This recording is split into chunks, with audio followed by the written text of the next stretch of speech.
ini berarti ingin mengadu domba kita? Bukankah kita ini ingin dibenturkan? Pesantren di sampingnya, sekolah tahfiz di sampingnya, dibangun di sampingnya lagi Kristen, sekolah Kristen. Bukankah ingin membenturkan kita? Tolak izinnya! Cabut izinnya! Apa kabar Sobat Sikit TV? Kali ini saya akan membahas sebuah penolakan sekolah Kristen di daerah Parepare, Pulau Sulawesi. Ini menarik menurut saya ya. Jadi Ormas FPI itu berorasi menggebu-gebu berapi-api. Mereka menolak kehadiran sekolah Kristen yang bernama Gamaliel itu di wilayah mereka. Salah satu alasannya ya mereka sebenarnya sudah toleransi. Yang kedua, sekolah itu juga mengganggu apa istilahnya di situ namanya lalu lintas juga di wilayah tersebut. Yang ketiga, ya itu tadi adalah masalah perizinan yang selalu menjadikan alat untuk menolak gereja atau menolak rumah ibadah minoritas yang lain. Dan menariknya lagi di sini, kasus ini ternyata juga didukung oleh DPRD setempat. Dalam video yang beredar di media sosial, Ketua DPRD Parepare itu juga menyatakan bahwa kehadiran sekolah Kristen Gamaliel itu tidak memenuhi syarat legal atau syarat perizinan. Ya intinya banyaklah ya, dicari-cari alasannya lah. Nah, dan saya melihat bahwa ada sebuah upaya pemerkosaan makna toleransi untuk kepentingan satu pihak. Ya dalam hal ini adalah kepentingan ormas-ormas atau mungkin juga organisasi-organisasi keagamaan untuk kepentingan mereka sendiri ya. Ya kenapa saya bilang begitu? Sebenarnya kan namanya toleransi itu harus berimbang seperti neraca adil gitu ya. Jadi ada suatu hal yang disepakati bersama, bukan sesuatu yang hanya disepakati oleh satu pihak tapi pihak lain tidak mau menyepakati. Itu namanya bukan toleransi. Seperti halnya istilah perdamaian. Selama ini istilah perdamaian yang selalu dikaitkan dengan persatuan itu selalu dipakai juga untuk mendiskreditkan kehadiran rumah ibadah non-muslim suatu wilayah yang notabene itu mayoritas adalah muslim. Nah, kata sering kita dengar bahwa kehadiran rumah ibadah non-muslim itu akan merobek-robek persatuan dan perdamaian di situ. Seperti halnya kata toleransi tadi, perdamaian di sini juga diperkosa hanya untuk kepentingan satu pihak atau satu kelompok. Jadi kalau buat mereka, kalau kepentingan mereka terganggu, itu artinya merusak kedamaian. Tapi kalau mereka merobek kepentingan pihak lain, ya itu namanya pihak lain itu melakukan namanya kekacauan atau tidak toleran seperti itu. Disinilah mereka berusaha menggunakan pemaknaan kata yang sebenarnya kalau kita telaah dengan secara nalar itu tidak logis. Tapi ya begitulah keadaannya ya. Nah, ini saya melihat ada sebuah gerakan sebenarnya, sebuah orkestrasi penolakan-penolakan terhadap kehadiran sekolah, kehadiran rumah ibadah non-muslim. Jadi saya tidak hanya bicara gereja, karena sebenarnya juga ada wihara, ada juga gereja, dan juga rumah ibadah yang lain, atau mungkin komunitas agama yang lain yang juga terkena dampak kata toleransi dan perdamaian. Nah, perdamaian dan toleransi ini selalu dipakai untuk menyudutkan atau mendiskreditkan kelompok-kelompok lain yang ingin mengekspresikan keimanan mereka.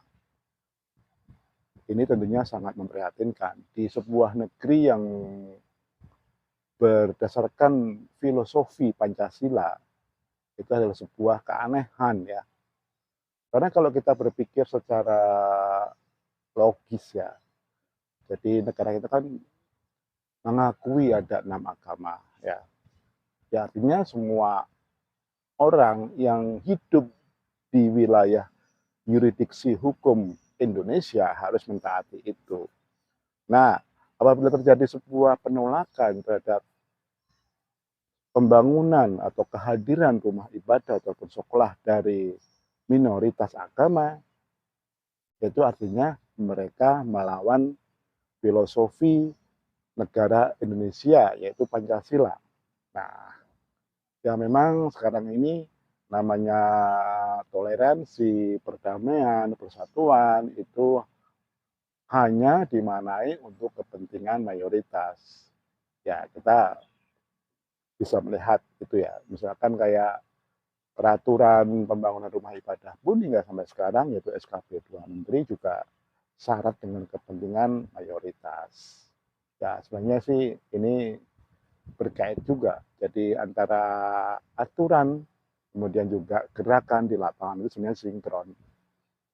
Karena dengan menggunakan SKP 2 Menteri ini ataupun mungkin juga mereka menggunakan filosofi toleransi, perdamaian itu untuk menyudutkan kelompok atau minoritas agar mereka tidak bisa berkembang atau eksis atau mengekspresikan keimanan mereka secara adil seperti halnya umat mayoritas. Mestinya ini menjadi suatu PR bagi bangsa ini ya, karena kalau hal seperti ini dibiarkan terus-menerus, saya sangat yakin justru yang dulu mereka mengatakan persatuan dan mengumandangkan perdamaian, itu justru mereka lah yang sebenarnya akan merobek-robek persatuan dan kedamaian bangsa ini karena hanya untuk mempertahankan kepentingan hegemoni atau entitas mereka semata-mata.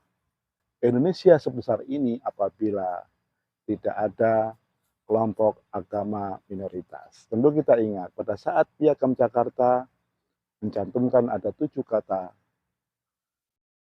itu ditolak oleh saudara-saudara kita dari Indonesia Timur yang mayoritas beragama minoritas. Nah, tentunya bangunan Indonesia atau konstruksi Indonesia itu tidak seperti hari ini yang mempunyai wilayah dari Sabang sampai Merauke. Ya, itu kita paham ya. Ya mungkin kalau dulu saudara kita dari Indonesia Timur itu memisahkan diri, membuat negara baru, ya mungkin wilayah Indonesia itu cuma sampai Pulau Jawa, sebagian Kalimantan dan Sumatera. Ya pastinya Indonesia tidak mempunyai tambang emas di Papua yang dikelola Freeport. Ini harus kita pikirkan bersama-sama. Ya. Tapi saya yakin lah bahwa ormas-ormas macam FPI itu hanya antek-antek atau pion. Sebenarnya mereka dikendalikan oleh sebuah skenario besar atau orkestrasi yang memang tujuannya untuk mempertahankan hegemoni mayoritas yang dari waktu ke waktu cuma ingin menandaskan dirinya itu eksis. Mereka itu berkuasa. Ya. Ini adalah sebuah fakta yang tidak bisa kita hindari. Dan mereka berusaha mengeksiskan diri mereka lewat politik ya, kemudian juga ekonomi, budaya, kemudian juga di sektor pendidikan. Ya, misalkan kayak di sektor politik ya, berkali-kali kita mendengar bahwa Indonesia harus memimpin seorang pemimpin muslim, kafir tidak boleh memimpin. Ya. Yang kedua, misalkan kalau di sektor budaya adanya suatu pemaksaan budaya tertentu yang dari luar agar diterapkan di seluruh wilayah Indonesia. Kemudian yang ketiga, sektor pendidikan. Adanya upaya-upaya menyeragamkan kurikulum pendidikan dalam satu asas. Dalam kehidupan sosial beragamaan juga begitu. Mayoritas berusaha membuat satu teritorial bahwa teritorial adalah milik mereka. Di luar itu, agama minoritas, kelompok komunitas tidak boleh eksis di wilayah mereka. Tapi sebaliknya, di wilayah-wilayah di mana agama mayoritas menjadi minoritas, mereka selalu menggunakan kata toleransi juga, tapi dimanai karena mereka lemah menjadi minoritas. Jadi mereka mohon agar mereka diberi kesempatan. Tapi di wilayah yang dimana mereka memegang hegemoni, mereka akan juga menggunakan kata toleransi. Karena menurut mereka apabila ada kelompok minoritas yang ingin eksis di situ atau mengekspresikan kehidupan keimanan mereka di situ, itu akan mengganggu rasa toleransi dari umat agama mayoritas juga tersebut. Nah, sekarang kita renungkan apakah cara berpikir, logika, nalar seperti ini masih bisa kita biarkan hidup dan tumbuh subur di negeri yang dalam tanda kutip adalah negara persatuan yang berfilosofikan Pancasila. Semoga apa yang saya bagikan bermanfaat.